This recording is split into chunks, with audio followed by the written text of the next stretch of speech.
What's going on, guys? Static here, and welcome to what I'm calling Phase 1 of Black Aperture. Now, for those of you not 100% aware what Black Aperture is, basically it's my creative test world where I test, as you know, what mobs can and can't spawn on, as well as a bunch of other redstone circuitry and stuff like that. I also use the world to pay homage to two of my favourite game franchises, Half-Life and Portal, as you can probably guess from the name Black Aperture.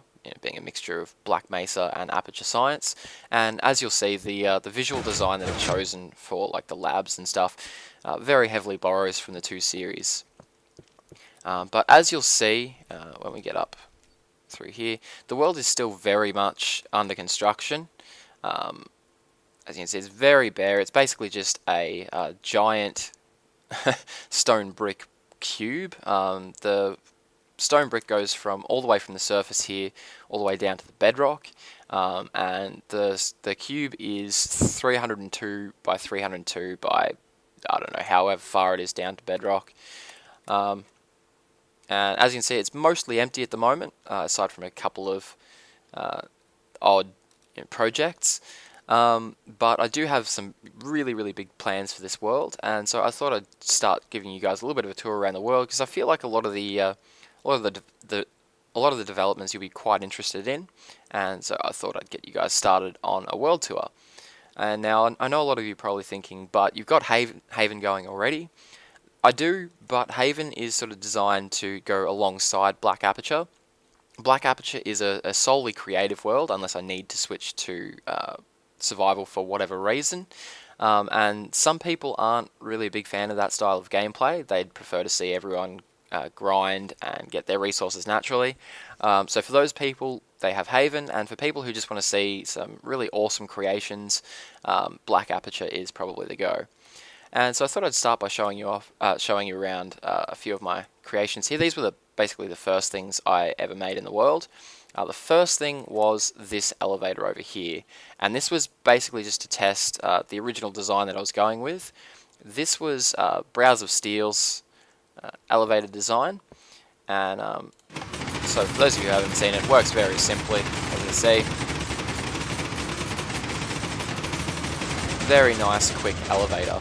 And basically I was trying to come up with ways of doing multiple floors for the elevator, and my original thought was to simply just use these glass doors. And so if you wanted to get to this first floor here, the doors would be open and you'd get spat out at this level here. But if you didn't want to go to this level, if you wanted to go to the next one, the doors here would close and then the elevator would take you to the next level. The one problem with this design is that I want to also be able to go down in the elevator, and yeah, this design doesn't really allow for that. So after creating this elevator, I recreated C&B Minecraft's, or the start of C&B Minecraft's elevator here in Black Aperture. So as you can see, it's very similar to Browse of Steel's design, aside from the circuitry at the back here, which is quite a bit different. And so I just basically built this one to get a basic idea of how the thing worked and if I would be able to use this design to make a multi-level up and down elevator. And so again, this design works very similar to Browse of Steel's design, although as you can see it's broken at the moment. Not 100% sure why, but I haven't looked at this thing for quite a while now. And my basic idea for going to the different levels was to use these diamond blocks here as what I call level breakers. And they were basically designed so that if I wanted to get to, say, this floor here, I would use this sticky piston to retract the diamond block, and that would stop the chain reaction of the circuitry at this level here. The elevator would stop there. Very early design. I didn't really do too much with this before moving on to the main elevator. I basically decided, what's the point of building it over here? If I get it working, you know, it's going to be wasted. I don't want to have to MC edit the elevator from over here to over there, so I just started building there, and that elevator there is a work in progress, which I'll show you that later on, but that's quite complex, and we might spend a little bit of time on that. So this is over here the level selector array, the RS Knowledge array that I showed in one of my tutorials. So if you haven't seen that tutorial yet, feel free to click on the link on the screen at the moment to go view that. But basically, this is what I'm thinking I'll use to select the levels on the elevator once it's finished. And all this piston stuff back here and the torch towers, that was basically my way of seeing if I'd be able to use this to communicate from floor to floor. So for example, if I select on, say I'm on level 2 at the moment, if I select level 3 needs to know that it's been selected, and so I was just trying to find ways of carrying the current up, and was later going to figure out a way of sending the same current down so that levels below you also get selected. Now this over here was something that I've been working on for like mob experience traps. And basically what all this mess is here is a very compact timer, and the timer, it's basically a self-resetting RS NOR latch, but yeah, you get quite a bit of an extended signal out of this, and that extended signal is just long enough to bring mobs down to, I believe, half a heart of damage. It's either half a heart or 1 heart, but I'm pretty sure it's half. And so basically, if you create a mob trap of just about any sort and chuck in this little set of wiring, hook it up to the pistons, you'll straight away turn it into an experience trap. You'll be able to then one-hit the mobs. Now, this was basically, yeah, planning for that over there, so no big deal. Now, this cube over here I haven't been using in quite a while, but I believe this is where I was... Yeah, this is where I was testing an expansion of that thing over there. Basically, I wanted to hook this up. So yeah, hook this thing up to the timer over there, so that with the fence gate open, mobs would be able to fall in, and then the switch would trigger, the block would push over, suffocate the mobs, and then just before they died, it'd switch it back. The problem was that the timings weren't quite right. As you'll, anyone who watched one of, I think it was my second series of my LP, you'll see a design very similar to this when I'm messing around with zombie experience traps. One problem that I've just noticed though, which I'm certain it never used to do that, the fence gate, well, that was interesting.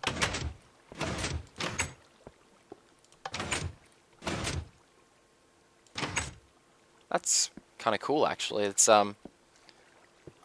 almost looks like a bud switch of sorts, and detects that. That's really cool. Yeah. Anyway, sorry guys, just getting a little bit sidetracked. This was where I was demonstrating my short-range wireless redstone, and as you can see by the different buttons junk, I've been doing quite a bit of testing with this. I'd really like to try and find some way of getting the dispensers to shoot perfectly straight, even if it means altering the code of Minecraft a little bit. I know that'd technically be a mod, but I think that's a minor enough mod that I'd be quite happy to use it actually, and I think that would make a lot of circuitry in the soon-to-be Black Aperture very very cool. You'd be able to send signals across across rooms and stuff with those little fire charges. One cool thing that came out of the tests though is this glitched fire charge over here.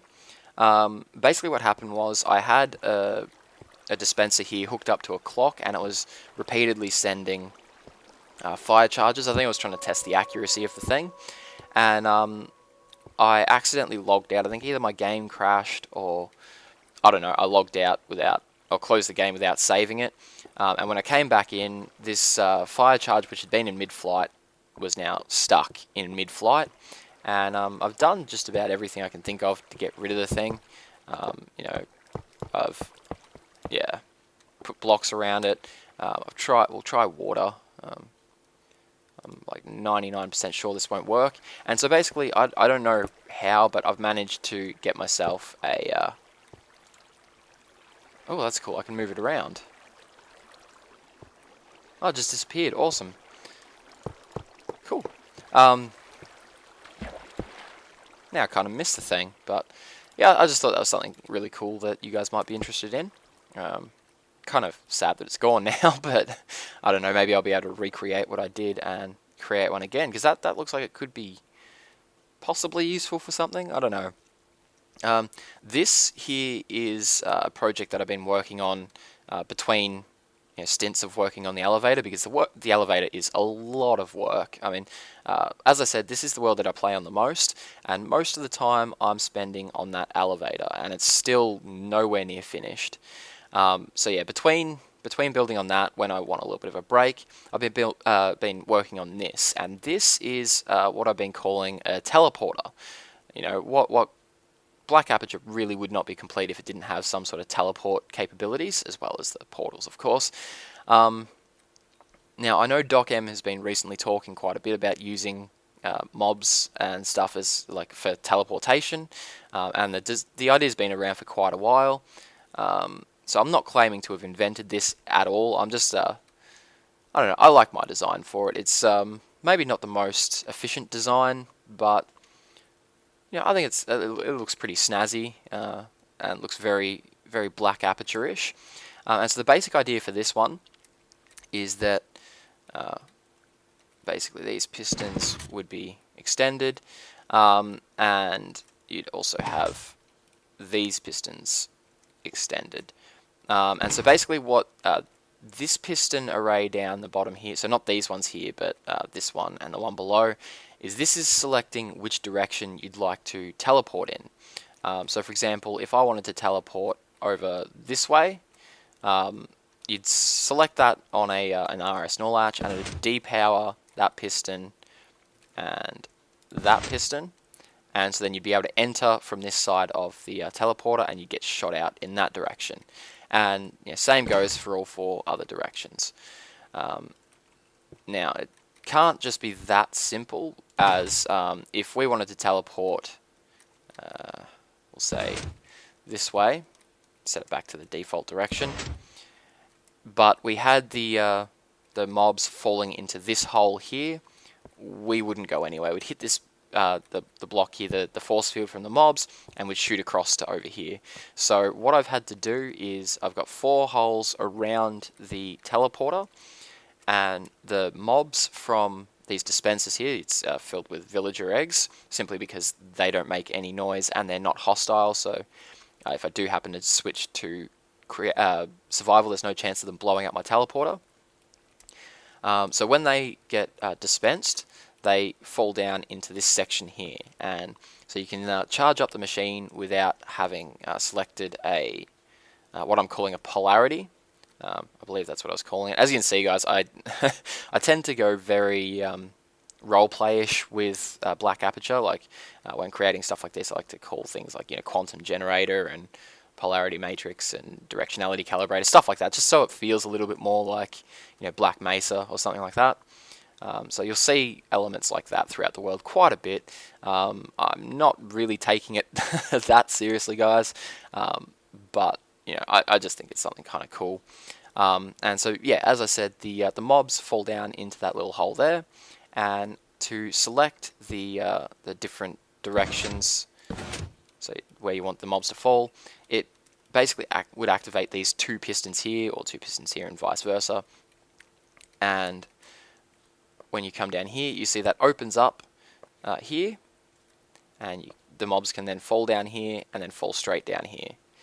But because we have this direction selected, probably not a good idea to select this polarity. So we'll just chuck those torches back there, and I believe this is the one that I want. And I have experimented with doing things like putting placing a water stream in here to funnel the mobs down easier. And don't worry, guys, I know you probably saw the water spread out there, but it's sort of designed so that the water can spread out and fall into these holes and not damage any redstone. And my basic idea was that sometimes when you power the machine and the mobs get sent into this hole here, my thought was that because there's so many of them here and they'll be bouncing off each other, they'll inevitably bounce each other down to here and then down to here, because there's nowhere else to go. And once they get down to here, the chances of them jumping back up to where there's a whole heap of other villagers is very slim. So there's really nowhere to go for them but down. However, a few of them do tend to actually get stuck on this block here and then on this block here as well. And so I usually have to peek through this hole here and punch them and basically forcibly move them down into there. So I tried putting some water on the top to funnel them down, and it doesn't seem like that actually helps. Basically all that happened was they'd start swimming or they'd just drown. So it's strange, but for some reason those force fields around the mobs don't seem to funnel them down the path of least resistance, and it also seems to interfere with water currents, which is quite a pain. But yeah, so basically the way this works is I've got it's a toggleable clock, I believe. I was almost going to say T flip-flop, but it's a toggleable clock. So when you push this button here, it extends out, the block extends out, completes this redstone clock here, and then yeah, so fires all these pistons like 6 times or so, which ejects a whole heap of villagers out from the machine. And as you can see, like I said, they get stuck on that level and that level. And also, as you can see, I've reskinned the villagers. Another one of those little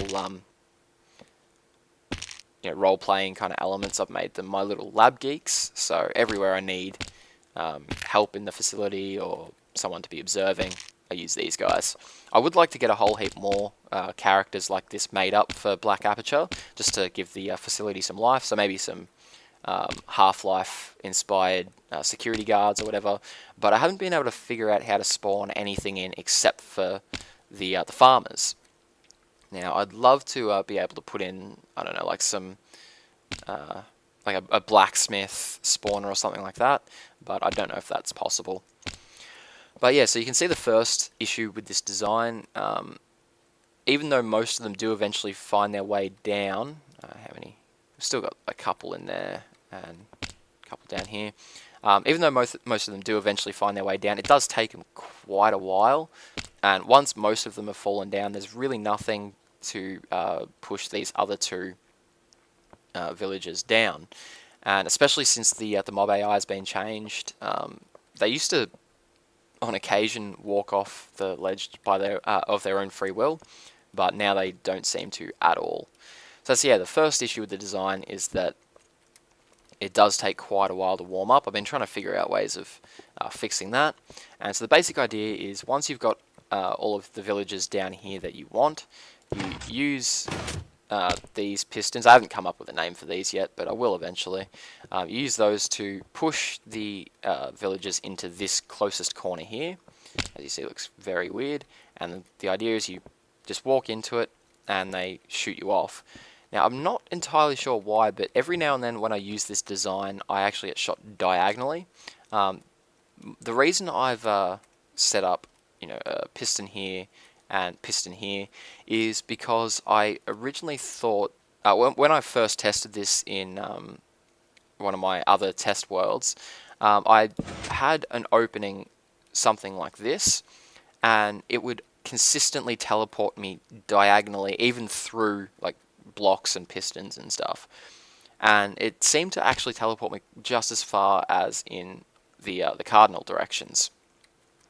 And so I thought, yeah, this would be really cool. I can make a teleporter that will be able to teleport diagonally as well as in the cardinal directions. However, that doesn't seem to be the case. I can't really seem to control when it teleports me diagonally, but as you can see, the teleporter works quite well. Very low lag, especially considering I'm recording at the moment. Just need to figure out what the issue is with this diagonal teleportation. I think might have, yeah, see, I'm not 100% sure what it is, but most of the time this will work 100% effectively. And I've got these diamond blocks set up here just to show. So if you charge the thing once, so charge level 1, it teleports you out to here. Charge level 2 out to here. And then the highest I've tested at the moment is charge level 4, which will teleport you all the way over here. I haven't tested any higher simply because of lag issues. It is quite laggy having that many villagers in one space.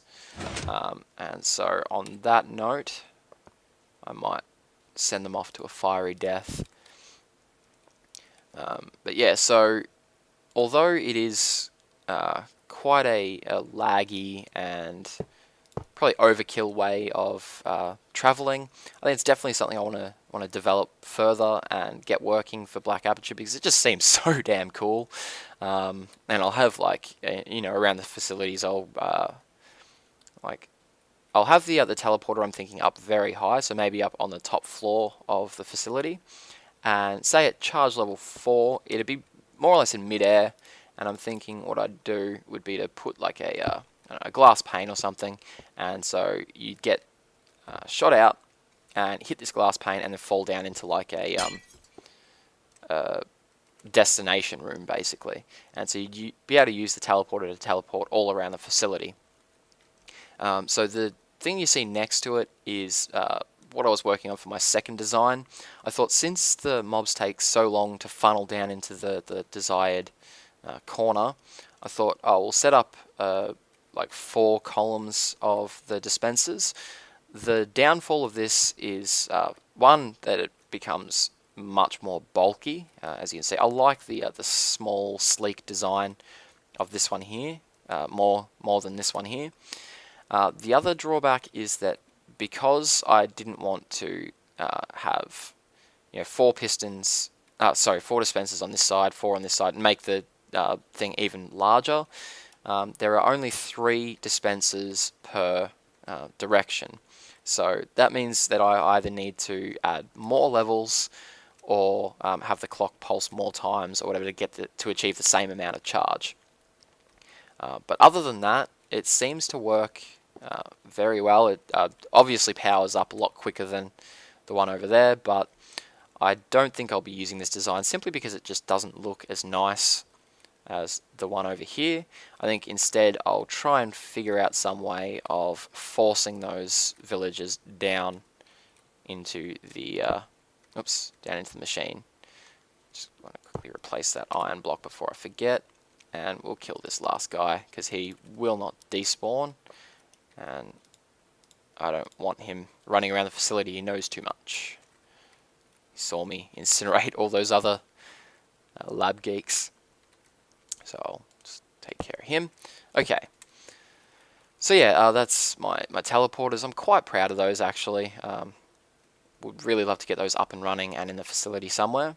And also don't want to have like a whole heap of giant wires coming from the walls in the teleporter room to these pistons. This is one of the things that I want to use my short-range wireless redstone for.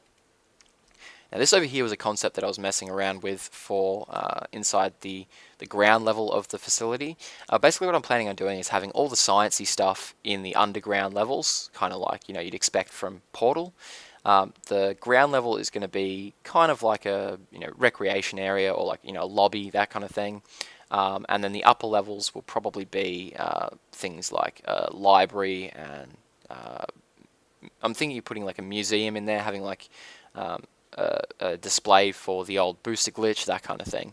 But in the ground level of the facility, I don't want to have any like redstone wiring visible, but in some places I'm probably going to need to use very thin walls. So what I was thinking of is like if I want to transfer current from in the ceiling down to the ground without filling the room with big ugly wiring or having to make the walls wider, I came up with this design for sending a signal a long way. So as you see, the button up here powers that redstone line. The issue though is that, as you can see, the line pulses twice, and that has to do with powering this piston here and the clock and all that kind of junk. I haven't really messed around with this for quite a while, so I'm not 100% sure why that's double pulsing at the moment, but yeah, that's a little bit of an issue. I might try and figure that out, but other than that, I think that's quite a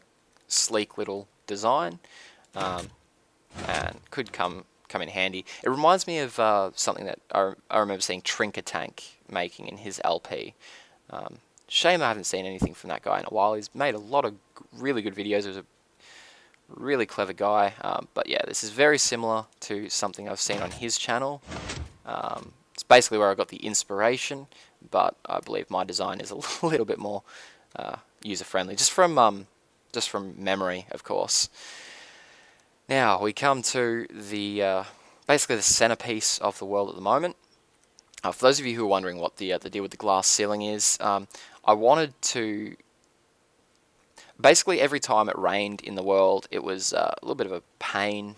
The rain sound. It's nice every now and then, but when I'm working on some complicated redstone, the last thing I need is that noise constantly in the back of my head, basically. And so I put this glass ceiling up over the world. Now this was, I believe, the original build height. Let's just check. Very close to it. And so yeah, I decided to put this up as high as I could build, and then that way it'd stop the rain from falling down, but it wouldn't get in the way of any of my builds. The problem though is that the build height, as you can see, has been extended, and I'm not 100% sure how high I want to build the elevator. Part of me, just for to be honest, for shits and giggles, wants to build the elevator up all the way to the new build limit, but to be honest, I think the facility would look kind of silly this tall. So yeah, as you can see, the build limit's been extended by quite a bit, which means this glass ceiling is now very low and it's interfering with some of my builds. So once there's a stable build of MC Edit, I'll be moving this glass ceiling up to the new build height. And that's why I've broken out this area around the elevator, simply because even though I'm okay with MC Edit, I don't want to accidentally delete half of my elevator. So I've given myself a little bit of room to work with. The problem being is that now, since one of the recent updates, Black Aperture is in a snow biome. And so I get a whole heap of snow falling all the way down here into the bottom of the elevator shaft. So I'm definitely looking forward to getting a stable build of MC Edit so I can move that ceiling up. Another thing that I'm really looking forward to doing with MC Edit is, as you can see, I've got half slabs over the entire facility aside from where I've been building.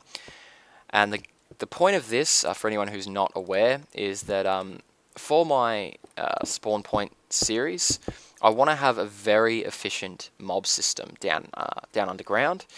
And the best way of doing that, I could have lit up the surface and stopped mobs spawning that way, but by placing half slabs all along the surface, mobs are not able to spawn anywhere inside this smooth stone cube. So yeah, the one issue with this though is that if I want to build on the surface here, you'll see that there's a little bit of a gap underneath the blocks. I want to get rid of that gap, so what I'm planning on doing, probably with MC Edit, since it'll be a lot easier, is getting a whole heap of upside down half slabs. And for any of you not aware of that trick, if you press mouse button 3 while looking at a half slab, or an upside down half slab, sorry, you actually get given the upside down half slab and you can place them that way. Makes things a lot easier.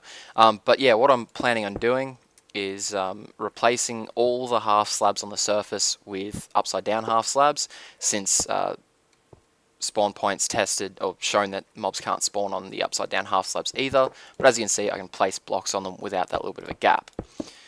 So that's another thing that I'll be doing once MC Edit gets a stable build going.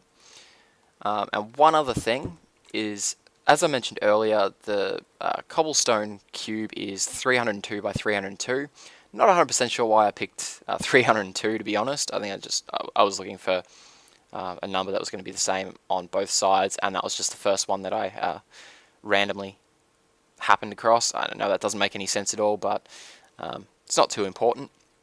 Basically, what I was looking for though, as a minimum, this the hole, 2x2 hole in the ground here is the dead center of this 302 by 302 surface.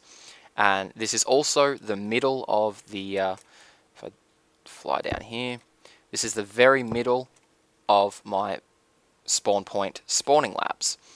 And so basically what I was doing, if I just replace some of this stuff I just broke, a little bit of lag spike there. So what I was doing on the surface up here, oops, why am I not flying? I was trying to map out with these holes around how big I was going to want my my spawning lab. So I figured out how wide I wanted my pads, how many channels I wanted, how many pads I wanted, and then also added, I think, 4 blocks for the observation room. And so this comes to the corners of the room, as you can see. And so what I did was I made sure that I had, I want to leave that one open, I made sure that I had at least from this block here all the way out to the side there and all the way out to the side there, 144 blocks. So what that means is this is the outermost part of the spawning labs that I'll ever be in. And so mobs are only able to spawn within 144 blocks of you. So since this is as far as I ever go, mobs are not able to spawn outside of this cobblestone, stone brick area. So basically that's what I was trying to do to get 100% efficiency in the farm. So for those of you who keep commenting on my spawn point episodes where we test that mobs can't spawn on blocks, that I need to wait for longer, or maybe they're just spawning elsewhere. Now you can see that's not really possible. I mean, they can spawn if it's dark enough over there, and down in the elevator shaft, but that's only because I've been working there recently. Yeah, there's only a couple of small pockets where mobs can spawn. Other than that, they all spawn in my spawning lab, so we get very quick spawn times. Now, another thing that I want to do once MC Edit gets a stable build is you can see these glowstone blocks here. These are marking out a slime chunk.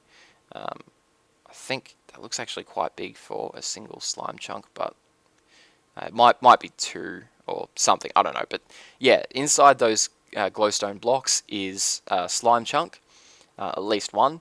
And so what I've done is I've again planned out where I want my pads. So I'll be having the spawning area inside the slime chunk, obviously, and then I've left 4 blocks as kind of like an observation area. So I'll be making a second spawning lab, very much like the one we use for spawn point at the moment, but on a different level and for slimes.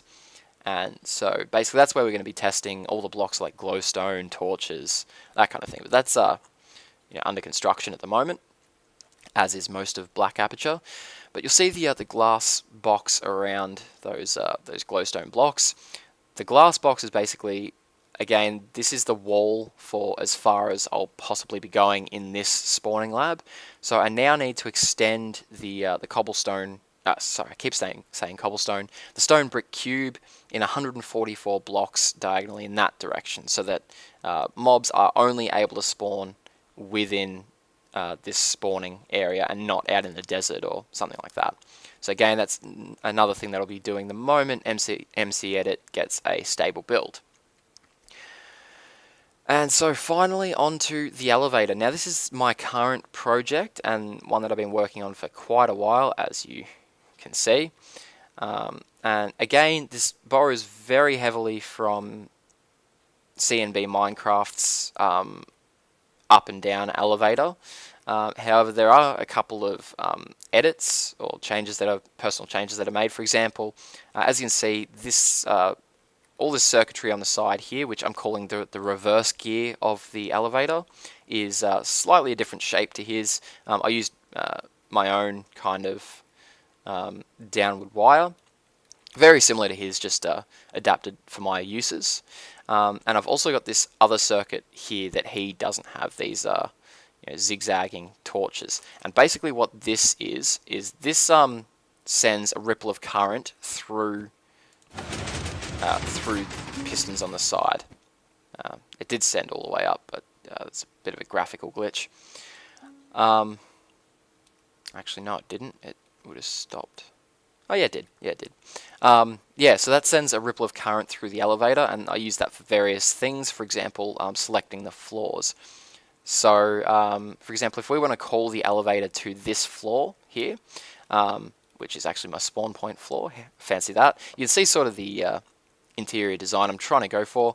I'm not a very creative person, as many of you know. I'm not very good with the visual aspects of things, but I didn't want these hallways to be just iron blocks. I thought that'd look kind of plain. So I'm messing around with this sort of look at the moment. Let me know what you guys think. I quite like it, and I'm actually thinking of making it so that these redstone lamps here require power, and there'll be like a generator somewhere else in the facility, and if that for whatever reason goes down, all of these lights will go out. Just another one of those little role-playing elements that I was messing around with. But as I was saying, if you select, if you call the elevator to this floor, and you do that by selecting any level on this selector array here, basically the selector arrays, if I select level 5, the idea is that it'll select this level and level 5, and then that way the elevator knows where I am and where I'm going. At this stage though, as you can see, I haven't linked up the, so that's another one of the this destination selector arrays. I haven't linked up the arrays yet, so by selecting level 5 here, level 5 doesn't, even though I haven't built level 5, but level 5 does not know yet that it's been selected. So if I want to test things like going to different levels, at the moment I'd need to fly all the way up here and also select just any level on this floor. And as I said, that'll select this floor as well. So yeah, the basic idea is that when you select a floor, it sets this RS null latch here, which I'm actually quite proud of this little RS null latch design. I might go into detail later on why I'm proud of this design, but so it sets this RS null latch, which powers this piston, but as you can see, because this piston here is extended, this one can't extend at the moment. As you see, we've got snow now. That's why I want to raise that glass ceiling and fix it up again. And as you can see, it depowers this sticky piston, which pulls this level breaker back. So this is the same concept. The level breakers are the same concept as with the elevator that I was showing you before. And so, as you see, because we're selecting this level here, like by the powered redstone line here, but the piston isn't able to extend, this level yet is not selected. And so to select it, I'll actually break out the door of the elevator here, which again, the door's not hooked up yet. The elevator's still got a lot of functions ready to be hooked up, but that are not yet finished. So you hit the call elevator button, and what that does is that powers that circuit that I was showing you before, runs a ripple of current through the system, and as you'll remember seeing, the ripple of current causes these pistons here to retract and then extend, but because when this one retracts, this piston is powered, it pushes that level breaker out, and that means that the current coming up through this golden power circuit here stops on that level there. And so that causes the elevator to stop at this level here, and so that's our elevator called. And now to go up, all we need to do, if I'll just fill in that, if I don't fill in those blocks there, I just get spat straight out of the elevator. We just walk into the elevator like so, and because we selected this floor before, it stops on this floor.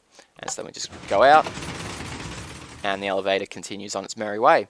Now, stepping on these redstone, stone pressure plates resets the latch on the side here, so it unselects or deselects all of the floors, but yeah, so it stops from having like 3 different floors selected at the one time, but I do need to put in a master reset just on the off chance that somehow I end up having too many floors selected at once. And also, as I was mentioning, the elevator is designed to be an up and down elevator, probably a little bit more complex than you'd need. I mean, a set of stairs would be able to do the same job, but the whole idea of Black Aperture is to have a whole heap of cool inventions that really sort of spare no expense, so long as I think they're cool and useful. So, hence the bottomless pit in our spawning labs. A little bit of overkill, but I think it's cool. And so as you can see, the down, I'll get off that because it's quite loud. The down function of the elevator works as well, and it works very similar to the up function in that if I had selected this floor, which I haven't at the moment, the downward, the downward, what do you call that, chain reaction, I guess, would stop on this level here. The only issue is, or the only difference between going down and up, is that ripple there. So you see, there we go. So once the elevator gets down to the floor that it's going to, so say we selected this floor here, it'd stop for a second, and then that ripple would, or that ripple there, sorry, would actually force us off the elevator. So unlike with going up, where you can sort of sit on the elevator for as long as you want, going down the elevator will push you off very quickly. That's not much of an issue though, because it'll just push you out into this area here. So you'll be basically at the floor where you want to be anyway. And yeah, so no big deal. Functions of the elevator that are not yet in but will be in soon, hopefully, is I need to connect up the RS null latch arrays so that the different levels know when they've been selected. I'm also going to hook up the doors here so that unless you plan on going to this level here, the doors will be closed, and until you call the elevator to your floor. So if we haven't called the elevator here, the doors will be closed, but once the elevator gets to this level here, they'll open up. And I've also, as you can see, so here's the circuitry for the doors, just these little torches here, and I've also added in these note blocks. And so the basic idea is that when the doors open, it's going to play a chime, just because it's a little bit of overkill, and that's the way we like it here on Black Aperture. And so the chime, just to give you guys an idea, again, the chime isn't set up, it's another one of those little features. The chime is basically, if we set up this here, it's a repeater set on the 3rd delay setting to that one over there, and it's 7 clicks on the non-delayed one. So 1, 2, 3, 4, 5, 6, 7. Yeah, I purposely chose the number 7. You guys know why. And so basically it sounds like this. So every time you get to a level, or you call the elevator to your level, that chime will sound a second or two after the doors open. So I think that should be quite cool. And yeah, that's essentially all I need to add into the elevator is the door, like support for the doors and communication between the RS null latch arrays, as well as a little bit of logic behind here to tell the elevator when you're going up and when you're going down. Something like, if you select a floor that's lower than you, the elevator knows you're going down, that kind of thing. But yeah, I hope you've enjoyed the first episode of Black Aperture, guys. Updates might not be out as regularly as, say, for Haven, but hopefully I will have episodes up, once every 1 or 2 weeks, something like that. Fingers crossed, but don't hold me to it. Anyway, guys, like I said, I hope you've enjoyed today's video. If you did, please be sure to show that like button some love, as it does really help me out quite a bit, and I will see you next time. Doors, and so if you wanted to get to this first floor here, the doors would be open and you'd get spat out at this level here. But if you didn't want to go to this level, if you wanted to go to the next one, the doors here would close and then the elevator would take you to the next level. The one problem with this design is that I want to also be able to go down in the elevator, and yeah, this design doesn't really allow for that. So after creating this elevator, I recreated C&B Minecraft's or the start of C&B Minecraft's elevator here in Black Aperture. So as you can see, it's very similar to Browse of Steel's design, aside from the circuitry at the back here, which is quite a bit different. And so I just basically built this one to get a basic idea of how the thing worked and if I would be able to use this design to make a multi-level up and down elevator. And so again, this design works very similar to Browse of Steel's design, although as you can see it's broken at the moment. Not 100% sure why, but I haven't looked at this thing for quite a while now. And my basic idea for going to the different levels was to use these diamond blocks here as what I call level breakers. And they were basically designed so that if I wanted to get to, say, this floor here, I would use this sticky piston to retract the diamond block, and that would stop the chain reaction of the circuitry at this level here. The elevator would stop there. Very early design, I didn't really do too much with this before moving on to the main elevator. I basically decided, what's the point of building it over here? If I get it working, it's going to be wasted. I don't want to have to MC edit the elevator from over here to over there, so I just started building there, and that elevator there is a work in progress, which I'll show you that later on, but that's quite complex, and we might spend a little bit of time on that. So this is over here the level selector array, the RS null latch array that I showed in one of my tutorials. So if you haven't seen that tutorial yet, feel free to click on the link on the screen at the moment to go view that. But basically this is what I'm thinking I'll use to select the levels on the elevator once it's finished. And all this piston stuff back here and the torch towers, that was basically my way of seeing if I'd be able to use this to communicate from floor to floor. So for example, if I select on, say I'm on level 2 at the moment, if I select level 3 needs to know that it's been selected, and so I was just trying to find ways of carrying the current up, and was later going to figure out a way of sending the same current down so that levels below you also get selected.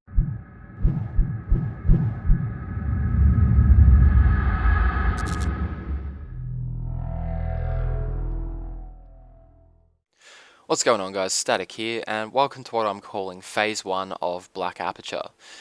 Now, for those of you not 100% aware what Black Aperture is, basically it's my creative test world where I test, as you know, what mobs can and can't spawn on, as well as a bunch of other redstone circuitry and stuff like that. I also use the world to pay homage to two of my favourite game franchises, Half-Life and Portal, as you can probably guess from the name Black Aperture. Being a mixture of Black Mesa and Aperture Science, and as you'll see, the visual design that I've chosen for like the labs and stuff very heavily borrows from the two series. But as you'll see when we get up through here, the world is still very much under construction. As you can see, it's very bare. It's basically just a giant stone brick cube. The stone brick goes from all the way from the surface here all the way down to the bedrock, and the cube is 302 by 302 by, I don't know, however far it is down to bedrock. And as you can see, it's mostly empty at the moment, aside from a couple of odd projects. Now this over here was something that I've been working on for like mob experience traps. And basically what all this mess is here is a very compact timer, and the timer, it's basically a self-resetting RS NOR latch, but yeah, you get quite a bit of an extended signal out of this, and that extended signal is just long enough to bring mobs down to, I believe, half a heart of damage. It's either half a heart or 1 heart, but I'm pretty sure it's half. And so basically, if you create a mob trap of just about any sort and chuck in this little set of wiring, hook it up to the pistons, you'll straight away turn it into an experience trap. You'll be able to then one-hit the mobs. Now, this was basically, planning for that over there, so no big deal. Now, this cube over here I haven't been using in quite a while, but I believe this is where I was... Yeah, this is where I was testing an expansion of that thing over there. Basically, I wanted to hook this up. So yeah, hook this thing up to the timer over there, so that with the fence gate open. But I do have some really big plans for this world, and so I thought I'd start giving you guys a little bit of a tour around the world, because I feel like a lot of the developments you'll be quite interested in, and so I thought I'd get you guys started on a world tour. And now, I know a lot of you are probably thinking, but you've got Haven going already. I do, but Haven is sort of designed to go alongside Black Aperture. Black Aperture is a solely creative world, unless I need to switch to survival for whatever reason. And some people aren't really a big fan of that style of gameplay. They'd prefer to see everyone grind and get their resources naturally. So for those people, they have Haven, and for people who just want to see some really awesome creations, Black Aperture is probably the go. And so I thought I'd start by showing you around a few of my creations here. These were basically the first things I ever made in the world. The first thing was this elevator over here, and this was basically just to test the original design that I was going with. This was Brows of Steel's elevator design, and so for those of you who haven't seen it, works very simply, as you can see. Very nice, quick elevator. And basically I was trying to come up with ways of doing multiple floors for the elevator, and my original thought was to simply just use these glass